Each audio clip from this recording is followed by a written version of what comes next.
Prochain match, on a la ceinture féminine de la All Elite Wrestling. On a Timeless Toni Storm, la championne depuis quelques mois, qui est toujours accompagnée de Luther et Maria May contre la professeure Serena Deebs. Serena Deebs, au cours des dernières semaines, a eu une belle streak de victoires, comme qu'il faut, monter un aspirant, une aspirante. Donc, elle est en force. Elle a montré qu'elle savait mieux lutter que beaucoup de gens. C'est également attaqué à Maria May. Un bon match la semaine passée, quand même. Exactement. Elle a eu des bons matchs avec quelques Anna Jay également. T'sais, on dirait que toute la division féminine y a passé là, de Serena Deeb. Et là, vient le tour de Toni Storm. Est-ce que Toni Storm va réussir à garder cette ceinture? L'histoire qui a été racontée entre les deux est pas très développée. C'est une histoire développée. C'est ce que j'allais dire. C'est l'histoire qui m'interpelle peut-être le moins, là, rendu là. Ouais, parce que j'ai l'impression qu'on s'est plus concentré sur Toni seulement, comme si l'aspirante était un peu secondaire à travers ce build-up-là. Est-ce qu'ils vont nous surprendre en donnant une victoire à Serena Deeb, qui, tu sais, si on regarde la carrière entière, mériterait au moins une fois de gagner une ceinture féminine. Mais est-ce que c'est le bon moment là? Est-ce que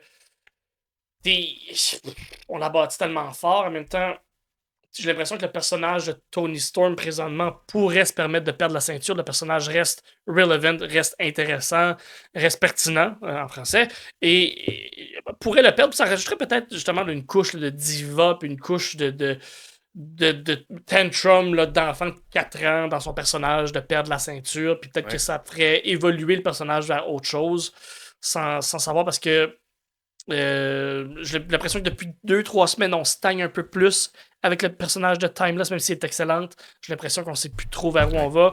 Diana Peruso, qu'on voit plus du tout depuis... qu'on voit à Rampage une fois de temps en temps. Ça, complètement ailleurs. Fait que moi, je verrais Serena Deeb gagnante de ce match-là, dans un très bon match, j'espère. Et j'avais parlé d'une Jamie Hayter, mais non, Jamie Hayter va sûrement faire son retour à Wembley, vu qu'elle vient de ce coin-là, si je me trompe pas. Fait que non, oublie Jamie Hayter, c'est Serena Deeb qui va gagner, puis il va avoir une belle petite run de championne, puis j'ai l'impression j'aimerais qu'il défend son titre à chaque semaine. Ça fit très bien avec ce qu'elle est, Serena Deeb, avec la ceinture. Fait que Serena Deeb, pour moi, c'est ça.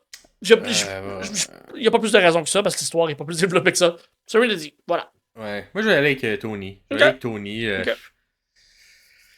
Je sais pas, tu sais, c'est comme... on dirait que ça serait bizarre que ça se termine pas avec un point d'exclamation.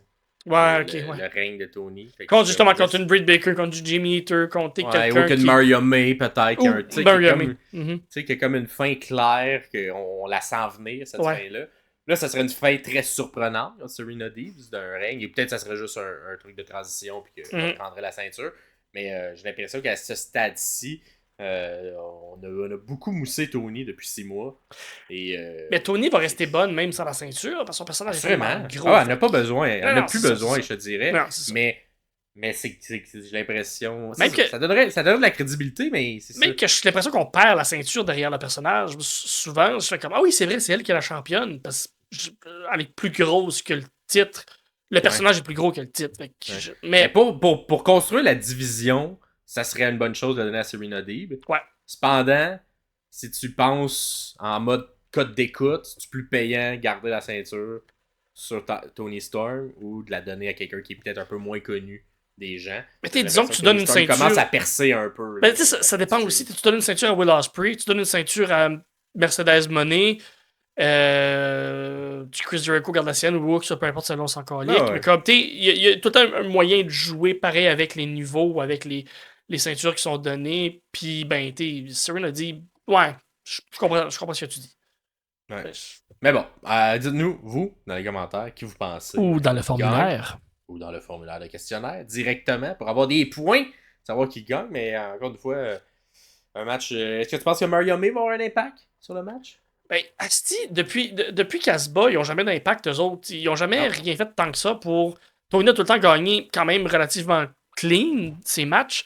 Fait que j'ai l'impression que... En début de règne, il y a eu plus d'impact, mais là, c'est vrai que ça fait deux peu qu'il y en a au moins. Fait que, oui, pour toutes ces raisons, oui.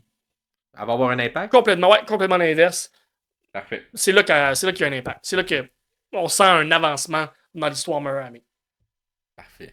Et Mario qui joue super bien. Excellent. Chaque semaine. Excellent. Puis elle lutte très bien. On l'a vu dans les dernières semaines. Puis une bonne chimie au micro avec Tony aussi. Vraiment. J'ai hâte qu'on les mette une en face de l'autre plutôt qu'à côté de l'autre parce que j'ai l'impression qu'ils vont avoir beaucoup de plaisir. Ils ont l'air d'avoir beaucoup de plaisir ensemble, les deux filles. Ben des bonnes idées, là, de quoi de drôle, puis de fun, puis de pertinent.